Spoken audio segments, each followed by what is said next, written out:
19 seconds, 16 now, 15. Okay. I think now we are live, aren't we? Yeah, we are. We are live. So what's Hello. going on, people? What up? What up? Yeah, it's Friday. I know it's Friday.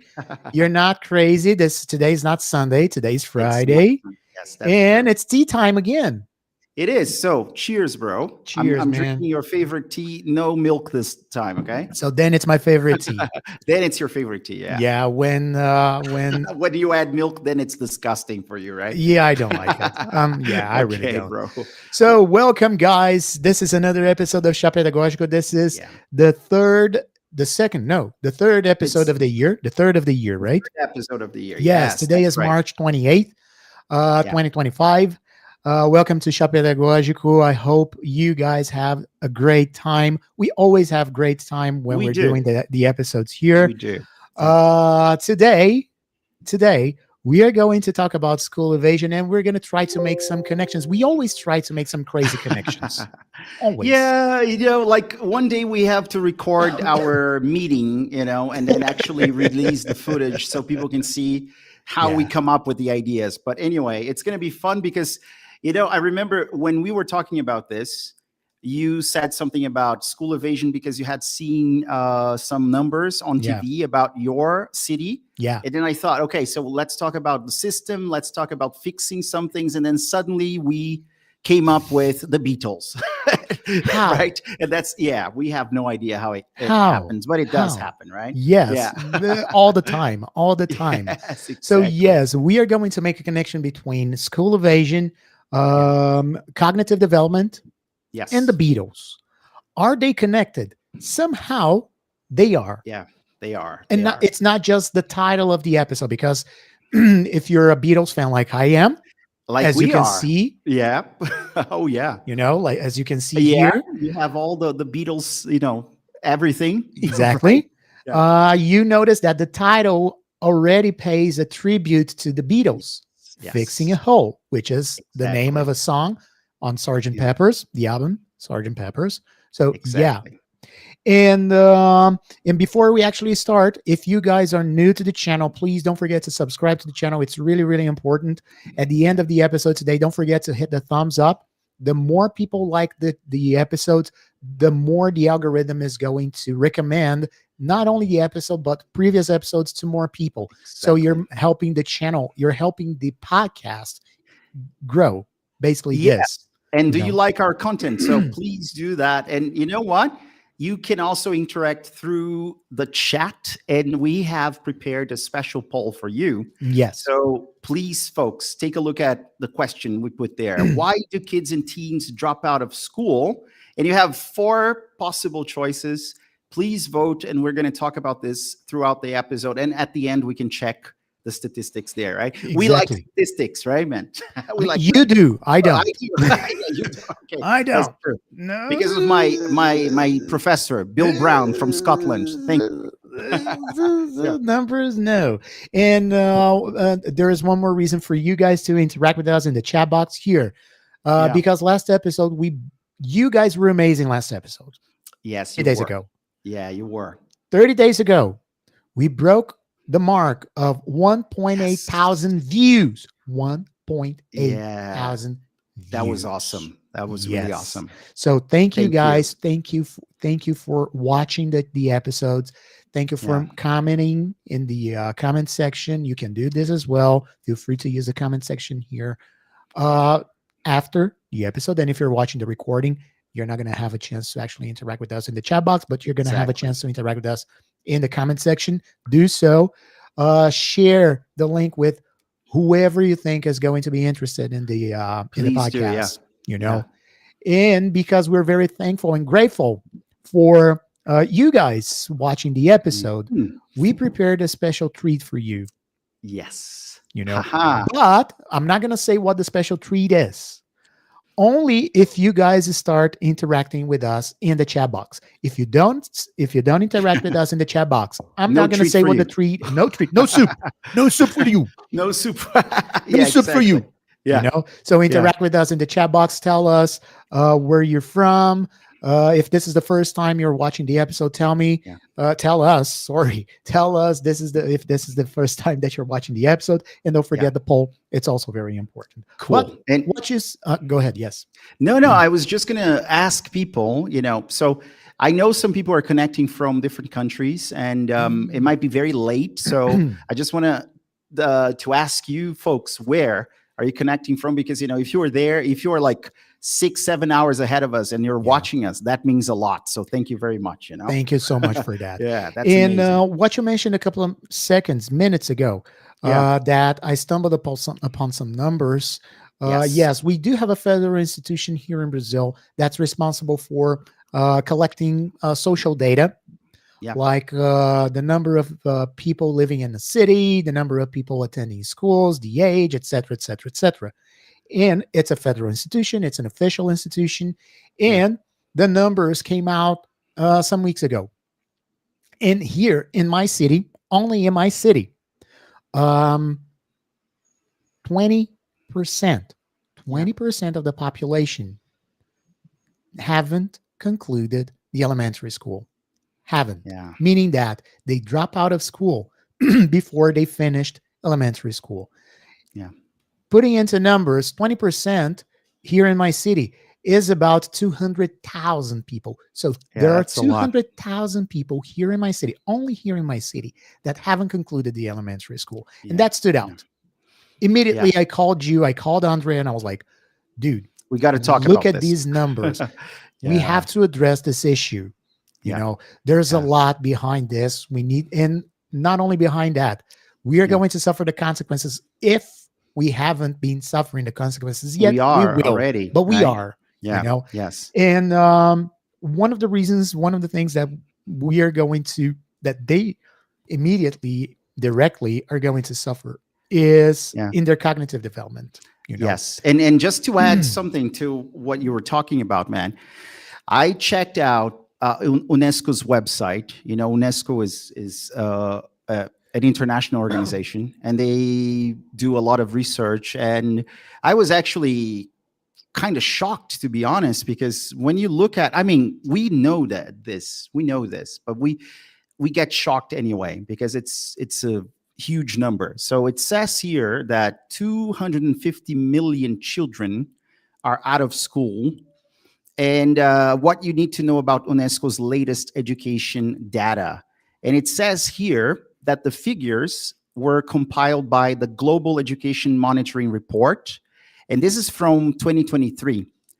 And it says, and this is the last thing I wanted to share, that it got a lot worse after the pandemic. So we saw a huge increase here because of the pandemic. So kids who were in school, so they were enrolled, they were going to school. When the pandemic hit, they rethought, or maybe something happened and then they couldn't go back to schools, or they left schools and I don't know, maybe they started working. There are many things going on here, and we can kind of break this apart and analyze each aspect. But like Rudy said, the biggest problem is cognitive development, right? Or maybe nothing happened, nothing new happened. Maybe it's been like this for a long time. Maybe it's been like this because about 20, actually more than 20 years ago, we also had a very steep number of school evasion in Brazil. A little bit over 20 years ago, a little bit more than 2 decades ago. We actually had a huge problem with school evasion in Brazil. And then we addressed the issue. We were trying to control. We started to control the problem. And now, boom, here we are 20 years later, 20 plus years later, we're having these numbers increasing again. I think one of the problems, one of the reasons actually that we have is some people say the school can also be a problem. Well, let's focus on public education, the public educational system. If we consider, especially because in Brazil, around 83% of every kid here in Brazil they study in a public school. Yeah. And that's an updated number. It's about 82, 83%. Um, we know that many school teachers, many public school teachers, they're not very well prepared No. Yeah. to deal And with they're juggling diversity. 2 jobs, 3 jobs at the same time, right? Yeah. To make Exactly. ends meet, right? Exactly. Yeah. Exactly. Exactly.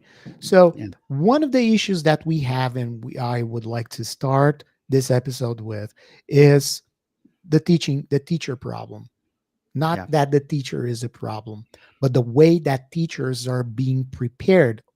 Yay and nay, the way that teachers haven't been prepared because Yeah. they are not being prepared at all. Exactly. This is an issue. And it's better. It's better. It's not like 20 plus years ago. You know, it's a slightly better. I mean, in terms of their background, in terms of um, technicalities, and et cetera, et cetera. It's better, Exactly. but Yeah. not enough. Not enough. Mm.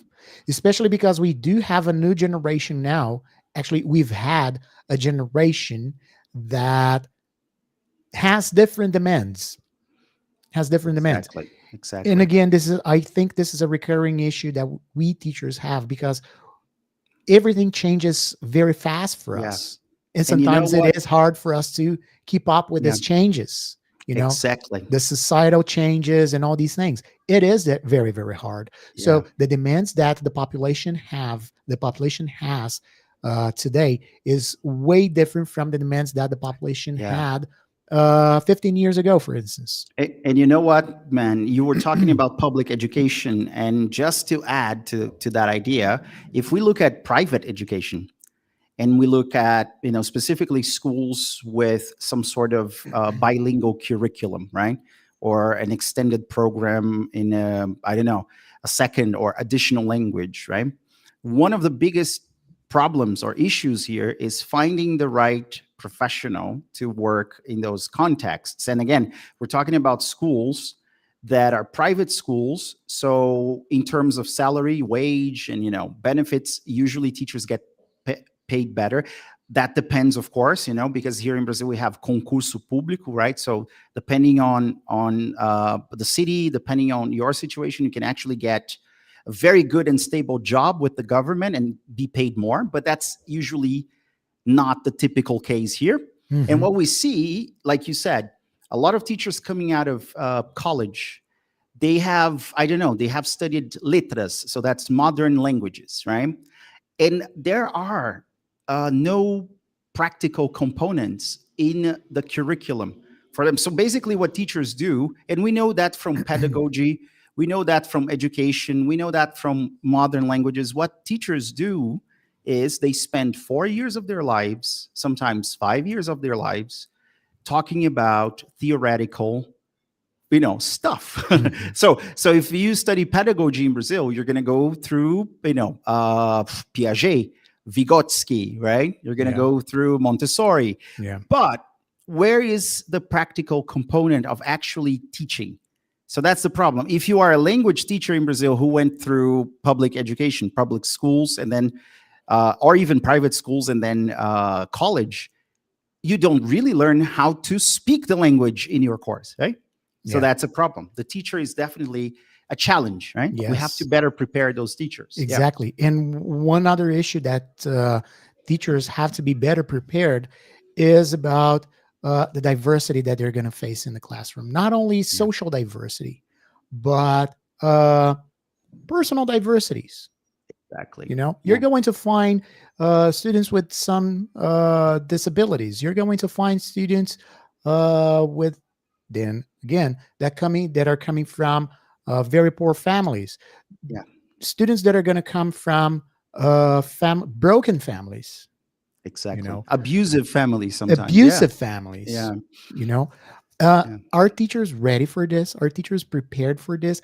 Yeah. More importantly, are teachers ready to understand how these kids learn things? Yeah. Are they ready? Are teachers ready to understand what they are going to learn? Yeah. We are going to address some cognitive issues in a moment, but this is one of the reasons why a lot of kids drop out of school, because Exactly. many teachers are not ready to face this in the classroom. And then these kids are going to be like, what am I doing here?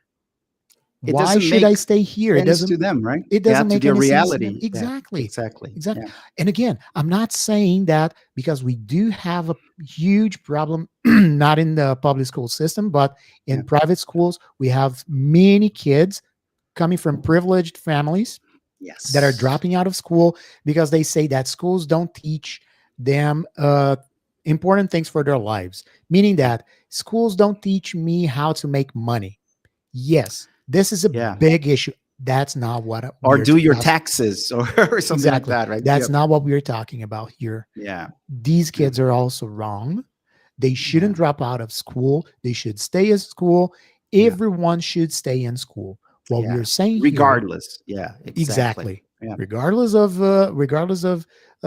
the educational system that we talk about, Yeah. regardless of their age, regardless of Yeah. all these things, kids need to stay in school. They Period. do. You know, Yeah. but what And you we're know, man, yeah. I just wanted to add this one thing because this is really important. I think so. You mentioned that a lot of people think schools are completely disconnected, from kids' reality. That might be true. Many times it is true, but schools, they serve a social function as well, a cultural heritage function as well, that we have to remember. I mean, a lot of people say, hey, why should I learn I don't know, quantum mechanics or electromagnetism or molarity in my chemistry lessons if this is never going to be useful to me, or I'm never going to use? Because you have to understand the world, the universe. You have to understand the history of your country. You have to understand international, global history. You have to.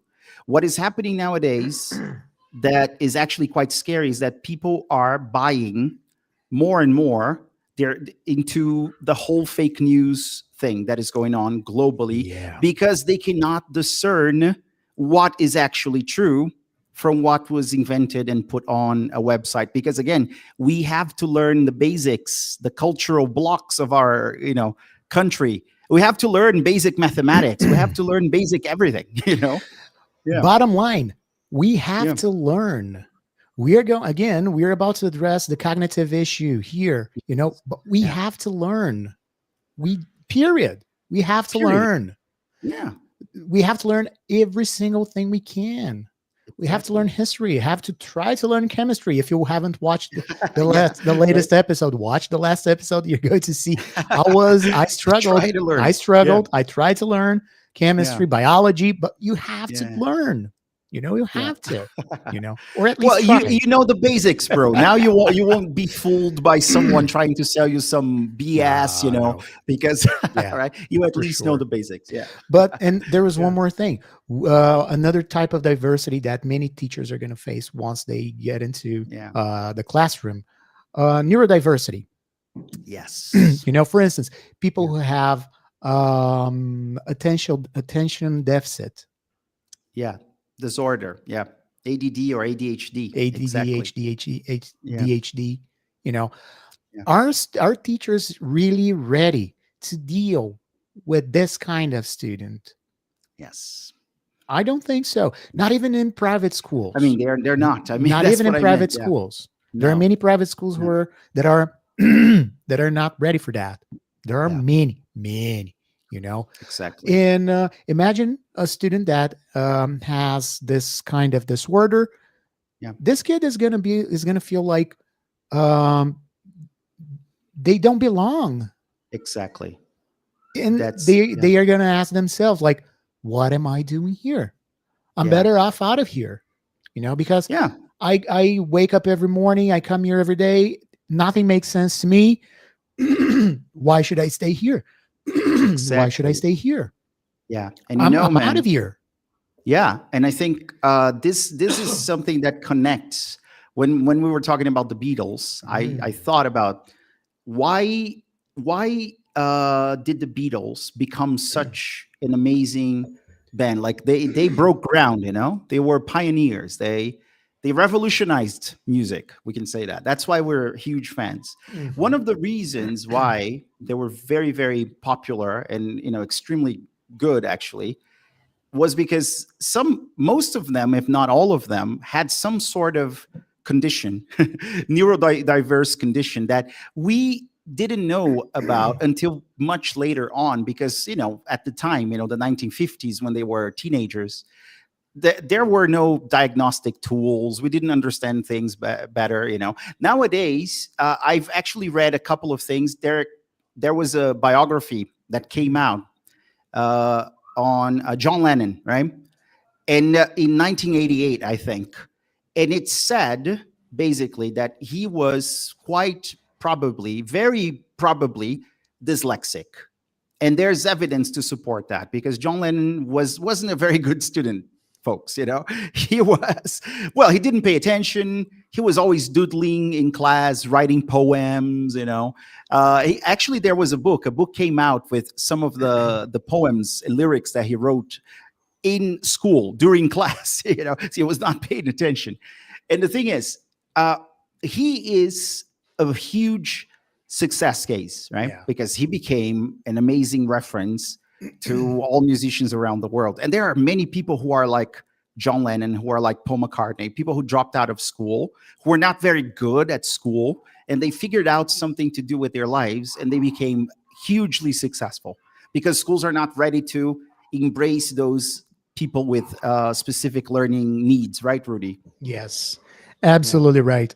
For starters, for instance, something very, very simple that happened many decades ago. I don't think it's still happening anywhere, but Ringo was left-handed. He was a lefty. Ah, yes, exactly. Yeah. But he had to learn how to play the drums using the right hand as a dominant hand. Yeah. Because and people Paul didn't. too. Paul is a lefty, but the thing is, Ringo had to make it up because lefties were not very well accepted by society. Exactly. Which is now in 2095, it doesn't make any sense. It doesn't make any sense. Yeah. So he had to struggle in order to learn how to play the drums, because there were no one that could help him help him learn how to play the drums, because he was left-handed. And when you think about Paul, there weren't even, I don't know if it was easy for you to find a guitar for left-handed people. So he had to learn how to play in reverse, basically. That's what he did. Because you can't find them. Again, society hasn't been addressing people's specific learning needs, neurodiversities, right? Yes. Yeah. And the classroom reflects this. Yes. The classroom is a reflection of the society. So in a smaller scale. And then, of course, what's going to happen? They're going to drop out of school. Yeah. Another cognitive issue that we have with people dropping out of school, because many people say, oh, you got to stay in school. We said you got to stay in school because it's good. Something very, very simple that if you guys have ever heard, I'm so sorry if I'm, clearing my throat all the time, because as you can see, my goodness. You got to get that checked, man. Man, I've been doing this for this is the 6th year that we have Chá Pedagógico. I've been doing this for at least 6 years, man. At least 6 years. This is all the bourbon he's been drinking, guys. What? Yeah. We have to drink bourbon together when we get together. Yeah, we will next month. It's gonna be next month, and this is something that we're gonna throat problem, okay? or even make it worse. Well, let's try and find out. Well, it didn't do any good last year, but the thing is, that's true. Yeah. Oh boy! But if you guys have ever read anything about Vygotsky, or you've heard of zone of proximal development, ZPD. Exactly. In other words, what is zone of proximal development? Is when two people from the same age, for example, they engage in some sort of social interaction, and they understand each other because they share the same age. Therefore, they share the same understanding of the world. Yeah. That's And pretty much they what are able zone. to solve something that is beyond their current abilities because of this interaction, right? Exactly. That's the thing. When you Exactly. get to the zone of proximal development, you can do things with support, Exactly. with your peer support, your teacher support, or something like that, right? Perfect. Yeah. Why can they do that? Why can they overcome this challenge when they're working together? Yeah. Something that not so many people address. Zone of proximal development helps us make meaning of the world. And if for some reason a person drops out of school, for example, Yeah. this person is not going to have a chance to talk to other people from their Yeah. same age that have the same perspective and understanding of the world. And this person is going to lack this opportunity if the person drops out of school. Exactly. When Yeah. they grow up, that specific challenge that for some reason another student or another kid helped them see the same thing from a different angle, this person is not going to have that. Yeah. Meaning School that is about socialization as well, right? exactly. Yeah. So that concept, that idea, that's going to be part of the mental mental space of the person. The mental space of the person is going to be empty. Yeah. Then later, some years later, the person is going to face some challenges, and the strategy that should be in that mental space to be retrieved by that person in order to solve a problem, in order to overcome a challenge, is not going to be there Exactly. at Yeah. all. At all. And that's This is just cognitive development. one Yeah. of the cognitive issues that we have. Just one. I have three Yeah. more here that we're going to address. Yeah. And there's a huge one that we talked about this in different episodes. We talked about the prefrontal cortex. We talked about cognitive development. One of the things we know, I mean, there's a lot of research showing that, is that when kids are socializing at school, they have to train their executive functions, because when you are with your family in the household, and maybe there are 2, 3, 5 people, your parents, your siblings, your dog, I don't know. You many times will not train your executive functions as well, because parents may be lenient, they may do whatever you want. There are other issues, they may be abusive, right? Yeah. There are many things happening there. But at school, you have to train yourself. You have to learn how to self-regulate. Of course, that takes time, because it goes hand in hand with brain development, right? Your brain is maturing. But without that social experience of being in a place where you have to do something that you might not like, because sometimes we don't like to study what the teachers are teaching us, with people you might not like, because you have to live with those people, you're training how to function in society. And this is absolutely, vital for anyone who wants to live in society. School is the best place to get that, right? Yes. This experience that will allow you to train your executive functions. However, if school is not done right, you might get traumatized as well, right? So there are some issues there. And there are many schools that haven't been doing this right. Yes. That's the thing. And before we address some other cognitive issues, I'd like to shout out to Hannah from South Korea. Hannah is there. Cool. I saw her. Hannah. Thank you so much for joining us. Then we have Joy. Thank you so much, Joy. From Jordan. From Joy Jordan. From Jordan. Yes. Joy, thank you so from much Jordan. for coming. Oh my goodness. Thank you so much. Amazing. Really appreciate that. Jusara, thank you so much. And guys, we have a special treat for you, but we haven't told you what the special treat is. Yeah. It's something really cool. Really, really cool. We're only going to tell you what it is if you talk to us, if you interact with us here in the chat box. Share. If you guys don't interact with us here in the chat box, we're not gonna tell you what it is. Yeah. We're not gonna tell you what it is. Okay. And this is valid only for them motivated, huh? And it's only valid for the chat box. Okay, guys. So if you're watching this recording, I'm so sorry. The ship has sailed. Okay. The ship has sailed. has just said something. Erica from Erica from Rio. Thank Rio. you. Hello, Thank hello, you. hello, hello. But seriously, guys, we've Awesome. been talking about some cognitive issues. We've been talking about Yeah. some problems that teachers have faced when they get to the classroom. What about Yeah. your experiences? I would like to know more about Yeah. your experiences.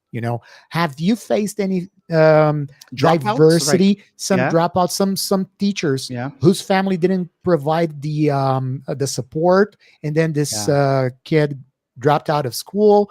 Have Yeah. you ever convinced a family to keep the student in school? Because one of the problems that we also have in Brazil is when the family Yeah. is very, very poor, and the kid Yeah. understands that the family is poor, the kid drops out of school in order to start working to help the Yeah.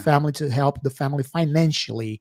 So this That's is true. also still, Yeah. unfortunately, very common in Brazil. So share here in the chat box, share with us We your would love to experiences see with your love. experiences. Yeah. And if you've ever really, this is really spot on. It's spot on if you've felt, if you've ever had this experience, Yeah. a dropout that returned, Yeah. That would be you know, great. a Uh-huh. dropout that Yeah. returned. Did you notice any difference? Did you notice any Yeah. delayed development? Yeah. Did you notice Think about the anything? pandemic, so a lot of kids, they kind of, especially very young learners, because it was very Mhm. hard to keep them learning anything Yeah. remotely, right? And Yes. then they stopped school for a couple of months, even a year or Mhm. more. And when they came back, did you notice any difference? Yes. So Right. share Yeah. here with us. Yeah. And if you're part of a group of teacher on WhatsApp, share Yeah. the link. Tell your Yeah. friends on WhatsApp, like, oh, there's this podcast, Chá Pedagógico.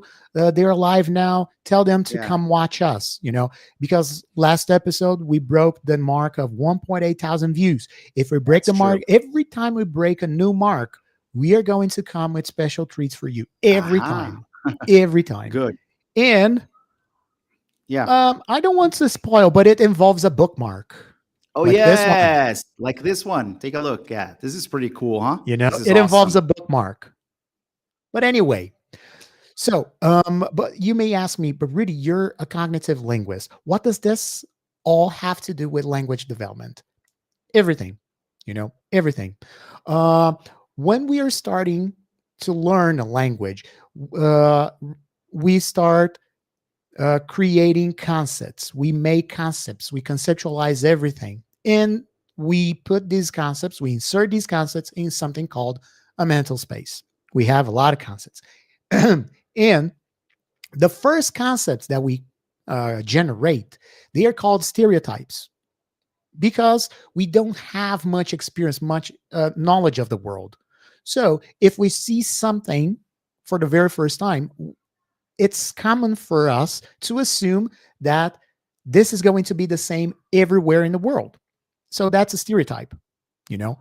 But, and that's okay because it's just the first step. Exactly. Yes. It's just the beginning.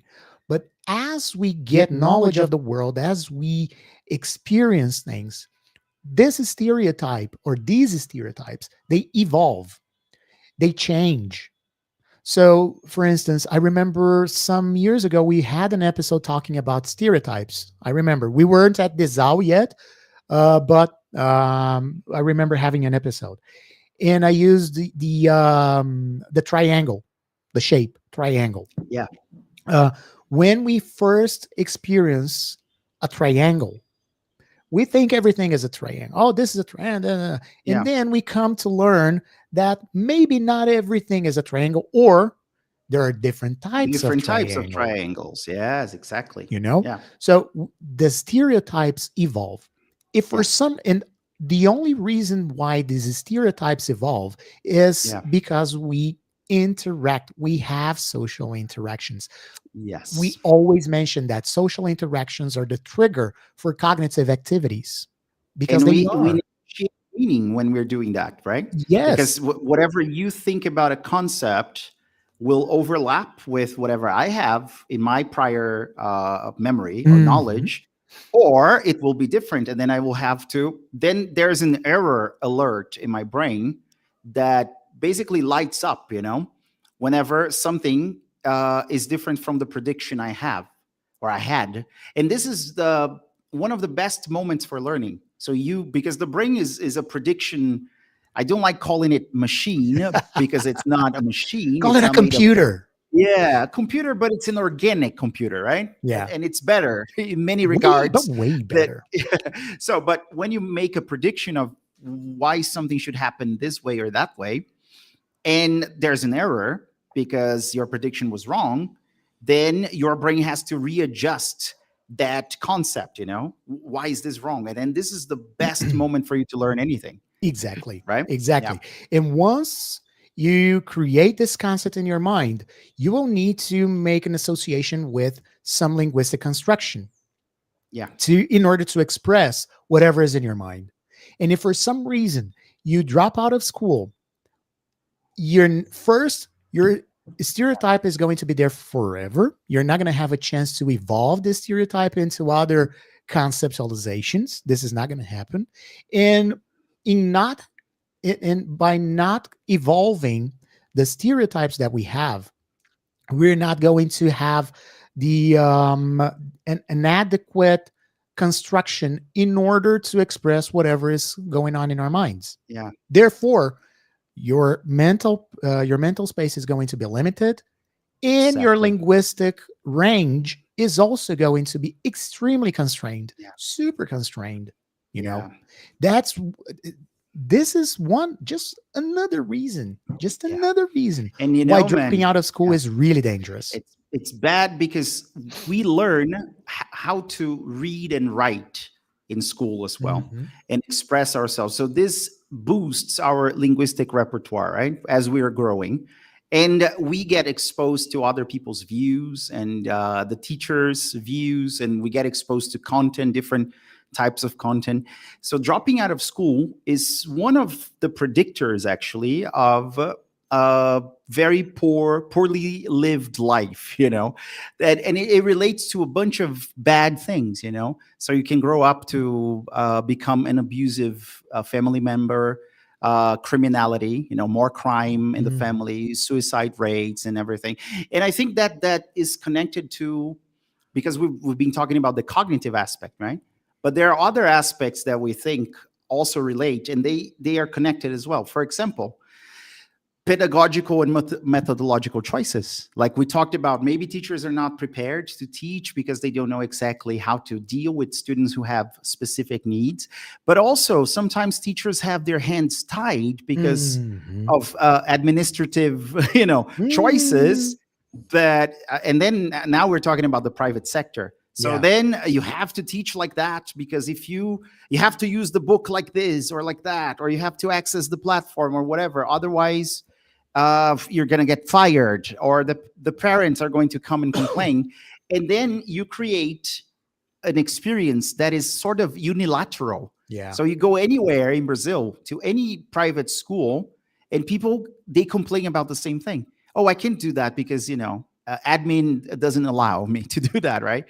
That's complicated too. Yeah. Yes. If I do this, the principal is going to chew my neck. Exactly. And again, if for some, mainly in public schools, because public schools are the basis of education. Well, in Brazil, but not only in Brazil, I would say everywhere, but in Brazil, because we're Brazilians, this is really serious, guys, because it is. If you teacher cannot do something that will benefit the students because of bureaucracy, man, this is happening. This is happening. Yeah, I think the tense is a little bit different. The tense is this has been happening. Oh, yes, quite a while. For a while now. Quite a while. And the problem is, for some reason, people who should pay attention to these points, to these topics, they haven't. And the consequence is there. The rise in numbers, in dropouts, school dropouts. And who makes decisions, right, Rudy? Decision makers, of course. Last year, we were at a huge conference. We're going back to this conference. And we were listening to someone who was supposed to be making decisions about education in the most important state of Brazil. Not the Secretary of Education. A person who had, a position. Not the Secretary of Education. No, it wasn't him. Exactly, right? Should require this person to know about education, to come from a background in education. And this person said, we'll just delegate everything to AI. Yeah. And then, lesson planning will be done by AI. And, we're going to reduce or minimize the human factor in schools, because you know what? Teachers are overwhelmed. There's too much going on. So let's make it easier for them. But, it's easier. It's cheaper for you, right? It's cheaper. And that they're making decisions based on finance, I think. Of course. And that's really bad. That's what they always do. Yeah. And, that's why we have so many school dropouts in Brazil again. And again, the number I told you guys in the very beginning of this episode, 20% only here in my city. And here in my city is one of the biggest cities in the state of São Paulo. We have 2.1 inhabitants here. And 20%. Million, right? Not just 2.1 million, right? What did I say? Just 2.1. You. Oh my goodness. You, the Mrs. and Sophia, that's 2.1. Now Sophia is bigger, so it's 2.5. Yeah. So 2.1 million people here. Yeah. And 20%. 20% is about 200,000 people, 200,000 people in here, only here in my city. Yeah, no, haven't finished elementary school.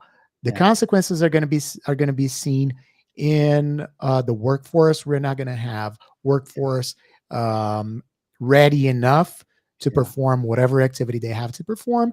And also, this is going to have an effect on the society in general, because these people are going to vote, and next year we're going to have elections here in Brazil. And these people are going to be subject to, these people are going to be more subject to fake news and social media, et cetera, et cetera, et cetera.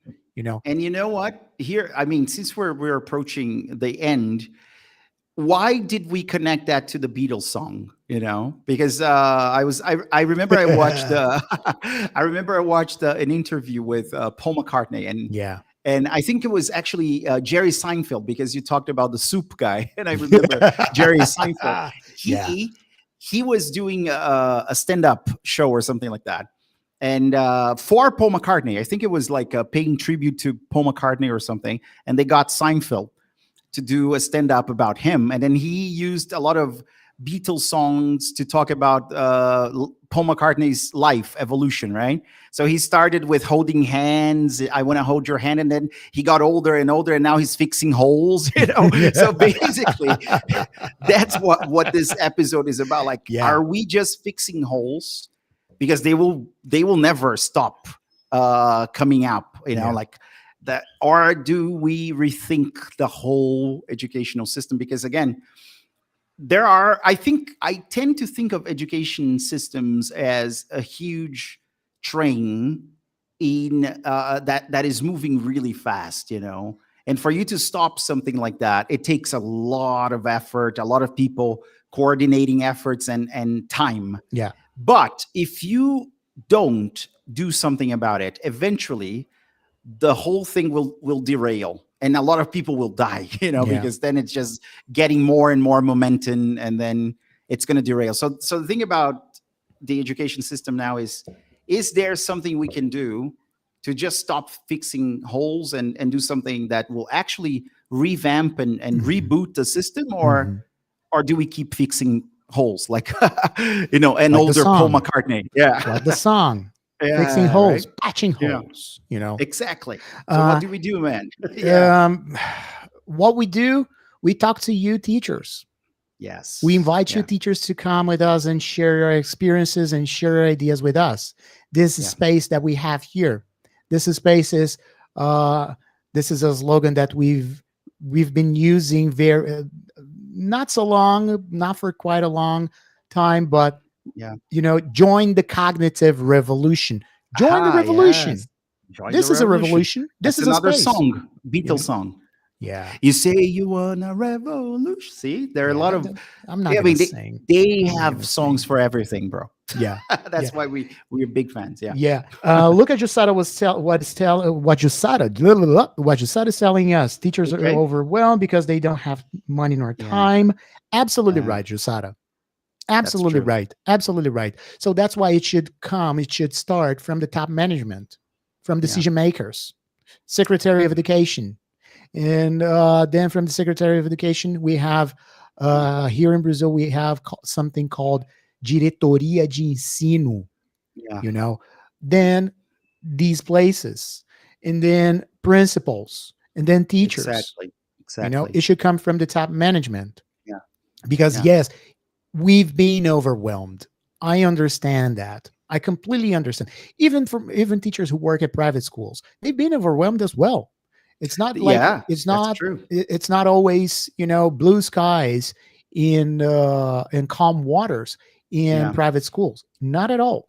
Not at all. Yeah. But we have to do something. We have to be very attentive because these numbers are rising again. And the numbers I Yes. said, these are updated numbers. They came out not so long ago. So we have to pay attention It's a to this. major concern. Why Definitely. are people dropping out of school? Why are they And not finishing elementary school? yeah. And you know what people said in the poll, just to make sure that we don't forget, most people voted for kids. They see no value in today's school. And then followed by learning difficulties, and then finally pedagogical methodological issues. And I think this is true. I think so too. I think I've been watching a lot of kids on social media who want to become coaches or something like that, because they see no value. They see, why should I? There was a kid who became really famous a couple of months ago saying, why should I learn Aristotle if that's not going to make me make more money? Man. That's Or ridiculous. something, right? Yeah, that's so he said, pathetic. well, and then I just sell good content on Instagram or something like that. But they have absolutely no idea that if you don't know how to read and write, who writes the content for you? How do you know if it's good content? Yeah. If you don't know how to do math, how do you know if you're getting paid right? So there are a lot of assumptions they're making that are just dumb, because they have to have basic skills to be able to work with anything. That's very important. Exactly. Whatever. And for those who don't follow us, please, guys, follow us on our socials, especially on Instagram. The Learning Cosmos, that's Andre Hedlund's handle on Instagram. My handle on Instagram, Machiello Consultoria, double T, double L, like my last name somewhere down here. And I posted not some days ago, what is cognition? Because we've been talking about some cognitive development. This is going to interfere in the development of our cognition, et cetera, et cetera, et cetera.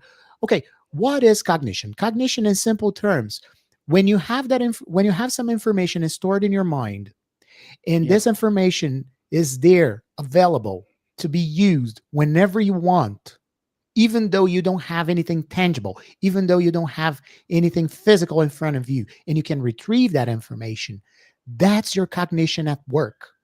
That's your cognition at work. And if for some reason we have a person dropping out of school because, as you said, and I totally agree with you, dude. I totally agree with the people who said no value in today's school. I agree with you. And it's twisted perception of the world. If for some reason these people drop out of school, they are not going to explore this exercise of storing information in your mind and retrieving that information whenever necessary, expressing that expressing that with languages. This exercise, there will be a huge gap in this exercise. It's like a muscle without exercise. It's going to be sagging, flaccid, sagging. It's going to be sagging.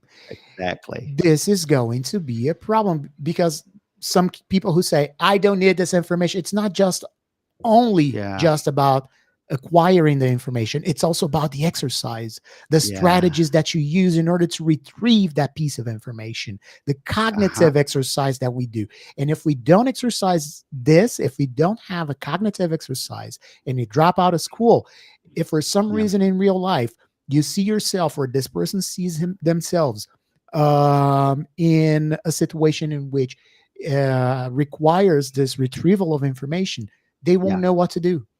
They won't be able to retrieve any kind of and they will buy information. whatever you sell them, the narrative. That's why you have conspiracy theorists, flat earthers. Right? Exactly. And dude, we always do this every episode, man. Right? Every episode. So I knew we were going to do it. And now I was thinking, okay, now it's time for us to say what they will get. Right? So I think we have 2 comments here. Yeah. Are you sure? We have... I think it is, right? We don't have a lot of guys. Seriously, you didn't expect enough with us. I was expecting more. You have another 2 minutes to write a comment about whatever you learned today on this episode, and we're gonna select the best one to get the prize. Okay? Yeah, so, you guys have 2 minutes to interact more with us here. We already have a couple, but we're gonna give you some more time. Yeah. To write something interesting that came to mind. Okay. Yeah. But counting now, you have 1 minute. Yeah. Because we got to wrap up. Interact with us. Interact here with us. Yes. Let's see. And can we talk about the prize then? While while they're writing, I would like to talk about our next episode, because the next episode is going to be in São Paulo live. Oh yeah, that's true. From one of the biggest educational events in Latin America. Definitely. Called BGE. I think it's the biggest EdTech event in Latin America. I think so. I really think so. Yeah, it is. It is. That's biggest, right. Yeah. You're right. It's the biggest. It is the biggest. Yeah. And we're gonna be there. We're gonna be there again. Thanks, Disal, for that. We're gonna be there again, and we're going to be. We're gonna have a live episode of Chá Pedagógico there. All right. Exactly. So if you happen to be there. If you happen to be there, go to Disal's booth. And then we'll be there recording. They have an amazing selection of books, so you can buy some of their books. We're going to be there as well. And I happen to have some of the latest, some copies of the latest book that we wrote together. Oh, o cérebro que aprende. No, so we're gonna have o cérebro que there. It's not cérebro que aprende. Oh, it's there. Yeah, it is. It's cérebro que aprende. Se comunica. Se comunica. Right? Cérebro que se comunica. Yeah. Yes. Jesus the brain Christ. That communicates. Yeah. Exactly. So our brains are rotting right nowadays. We're old. Yeah. We're old. Yeah. We're old. So again, so I happen to still have some copies with me. I'm gonna bring them to São Paulo. And so if you're interested, we're gonna be there. We can give you an autographed copy of the issue. Yeah. Make sure you pay as a visit, okay? Maybe we can have some tea together. Yeah, we're definitely gonna be drinking tea. Yes. While we're there. Cool. While we're there, So now I think I should announce. Would you like to talk about the prize? So the prize, folks, I do have the page open here, and it's a great book. And it's a book by Tova Klein, Crianças Resilientes, okay? Yeah. Ajude seu filho a prosperar em tempos de incerteza. So Resilient Kids. And I think, I have my decision, man, based on one of the comments it's there. It's not only the book. Yours? Wait a minute, there's more. Oh, the kit. The kit, right? How could I forget the kit? And you get the bookmark with the kit, right? The bookmark. The prize is going to be the book, the resilient child, a criança resiliente in Portuguese. So you're going to get a book plus a kit. What's in the kit? A bookmark. Yes. A special Chá Pedagógico bookmark. You're going to have a notebook, a pen. And guys, if for some reason you're interested in buying not only this book, A Criança Resiliente, but other titles, go to Disal's website and use the promo code CHA25. Exactly. CHA25. CHA25. CHA25. Yeah. And you're going to get 25% off of your purchases. Okay? Cool. But so I think who's going to be the winner? You're do the honors. We should announce together, huh? No, and then, do it. I'll do the honors. Okay. Yeah, do it. Jussara, welcome. I mean, well, not welcome. Congratulations. You've been here for a while. Okay. So, Jusada, I really like the comment. And I think Rudy agrees that teachers are overwhelmed because they do not have money or time to get prepared to face the modern challenges in the classroom. So, Jusada, make sure you get in touch with us. Yes. Or through Gisal's, YouTube channel. You can leave a comment here, or you go to Instagram, and we will find a way to send you the kit plus the book. Okay. Exactly. Absolutely correct. Congratulations again, Jusada. Yes, I chose the same comment to be the winner. Yes, teachers are overwhelmed. This is the comment. Guys, again, if this is your first time, don't forget to subscribe to the channel. It's really important that you do so. And then click on the little bell icon, because you're going to be notified every time Chá Pedagógico is live. Okay, like what we're doing right now. Exactly. Don't forget to hit the thumbs up. If you liked this episode, hit the like button. And share. It's going to help the algorithm. Share, because the more views we have, the more the algorithm is going to boost this episode to more people. Exactly. And this helps the channel increase. Remember the revolution that we mentioned not so long ago? This is part of the revolution. The more teachers have access to this kind of space, to this kind of conversation, and this is a free space. This is we have free debates. We have a free space in the chat box here. So the more teachers are engaged in this space that Chá Pedagógico is providing, the more prepared teachers we will have. Because you, Jusada, you had an experience. You've had an experience. Erica had an experience. Joy had another type of experience. Everybody, yes. Hannah had another type of experience. You, dude, me. So if we join forces, we are actually going to make a change. But we need you guys. We need you to share the link, like the episodes, make comments if you are watching the recording. Use the comment section, because they're not gonna be able to use the chat box. So use the comment section in order to interact with us as well. Find us on our socials. Know what's going on with you guys, really. So this is a space for you to share. Anything about your background, your questions, what's going on. And dude, thank you so much. That's it. Thank you so much. I'll see you. I'm not going to say I'll see you when I see you, because I'll see you at the end of April in São Paulo, live from São Paulo, live from Expo Center Norte, for another episode of Chá Pedagógico. Lírica, Tamires, our little sis. Maria Carol, thank you so much. Isabella, thank you so much. This is the team behind us. If you're watching us right now, it's because of this team that's behind us. Thank you so much for this. And thank you guys for joining us. Dude, see you, man. Take care.